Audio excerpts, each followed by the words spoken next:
Thank you for coming to hear about digital encounters and Second Life. To give you a quick sense of what my book is about, I wanted to begin with a description of my own experience of walking through a gallery installation. The floor was covered with overturned furniture, sofas, chairs, rolls of carpet, and strange figures lay half underneath the objects. Figures that were human-like but slightly spooky, rag-doll bodies with oddly expressive heads that reminded me, at least, of childhood nightmares. Amongst this organised scatter of objects were a series of projectors, projecting images onto soft fabric surfaces, making the figures seem lively despite the flatness of their limbs. As I was walking out of this environment, I was hailed by a voice that taunted me for simply walking by and not helping. The voice had come, I think, from the figure crushed onto the edge of a sofa. There are many ways to respond to this exhibit, but for me it established an unlikely connection between effects films in the same period. As this was around the early 2000s, we're talking about films such as The Matrix, Titanic, also Hulk and Minority Report. What struck me was that these very different kinds of work shared an organisation in which the different elements that make up the image or installation compete for our attention. This is fairly obvious in relation to gallery spaces, since the different parts of the installation are spread out in the actual space of the room, with sounds in one area competing with moving images in another. The competing elements can make you physically turn as you move through the space to distribute your attention across the different parts of the work. This is perhaps less obvious in relation to effects films, but becomes more evident as filmmakers have begun to use effects that draw our attention to elements of the screen elements that make up the screen in addition to actors. In The Matrix, which is more interesting, Neo's hand, or the coalescing reflection of his hand. In Hulk, there are 3 points of action. Which do we look at? In Minority Report, there are a set of layers, each with their own movement. Which do we watch? As viewers, we're left in the position of looking between 2 or more possible points of interest, and these are competing elements that distribute our attention. Digital Encounters is an exploration of the presence of competing elements across a range of media.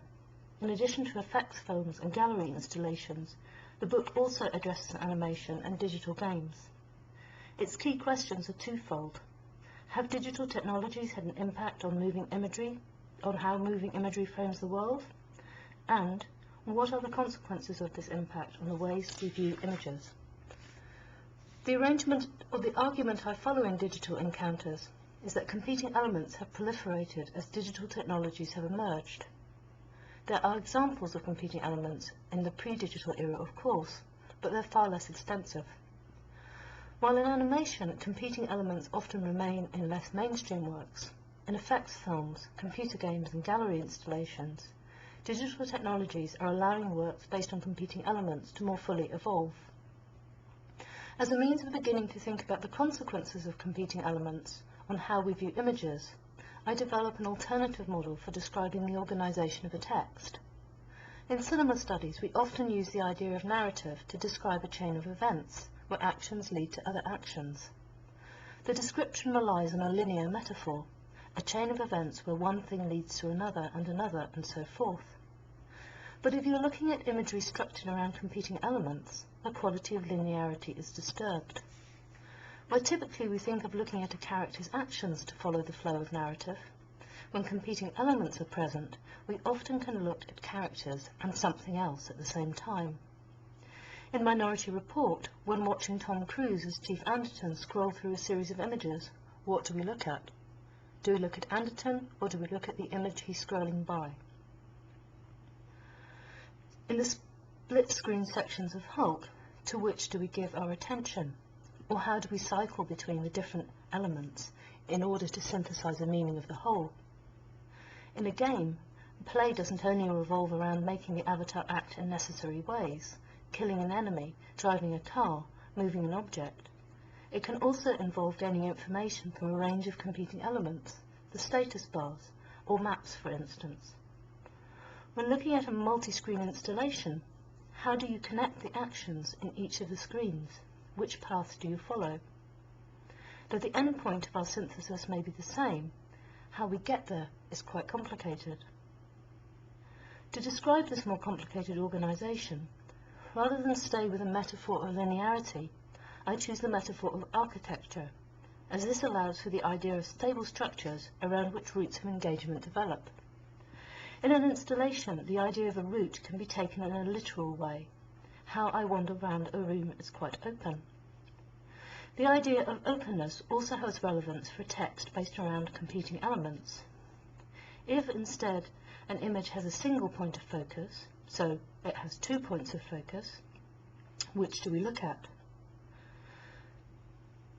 If we look at the 4 panels of timecode or the multiple panels of Hulk, how do we follow the flow of action across these different panels? So far, I've been using the idea of competing elements, distributed attention, and architecture in a primarily descriptive and spatial sense, simply describing the presence of competing elements on the screen. But as we're dealing with moving imagery, nothing is quite so simple. Imagery constantly changes. Sometimes competing elements are only briefly present. Sometimes they run throughout. In order to get to grips with the temporal quality of competing elements, I've used the idea of an attractor. An attractor is a competing element that demands attention more insistently than the objects around it.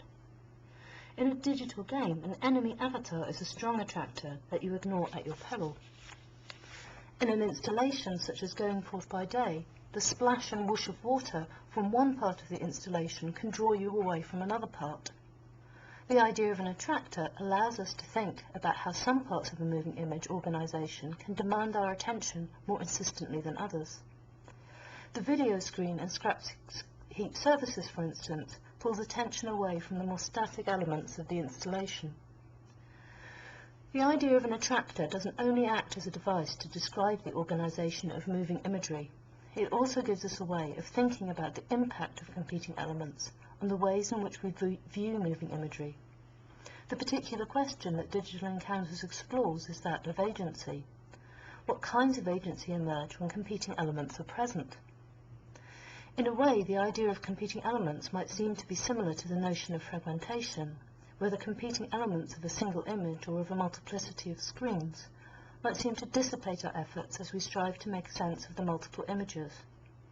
However, what I propose in this study is that competing elements present a kind of interface with which a viewer negotiates, finding their way around the competing elements and following or resisting the attractors. As we do so, we make choices, gain agency within a technological environment. Moving images have always had the capacity to take us to all kinds of places, both fictional ones and actual ones. One of the pleasures of the cinema is the capacity of the technology to give us the impression of experiencing different things. But cinema is also a technology that we experience as technology. And Digital Encounters lays out a way of thinking about cinema, not only in terms of describing the impact of digital technology on how images are organized, but in order to give us insights into our experience of technology in the digital era.